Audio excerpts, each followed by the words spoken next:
So I want to share a thought and an idea with you if you're in a management position where you're managing other people, and particularly if you have that frustrating thing of sitting down in a one-to-one with your team members and asking them about something you asked them to do, or something you'd asked them to look into, or a conversation that you'd asked them to have, and they come back and said they didn't have time or other things came up.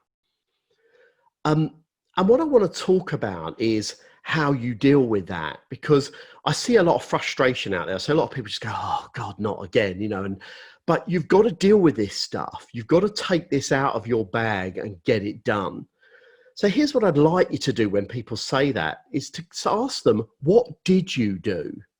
And don't just hold generalizations about old queries or things came up. Specifically outline what you chose to do instead of doing the thing I asked you to do.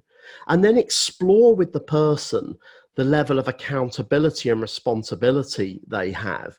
Because I think sometimes people, when they're given something, particularly when it's something a little bit uncomfortable or out of their comfort zone to do, they'll typically make a decision to choose other things to do instead of it. So they'll choose preference over priority.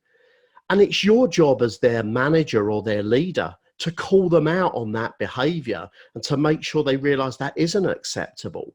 And that if there is a challenge, if they find a conflict with priorities that they cannot resolve themselves, then they need to come to you at the time and ask you what the priority should be. It's not acceptable that they then leave it and then a week later you're being told that, oh, I didn't get round to that important thing you wanted me to do.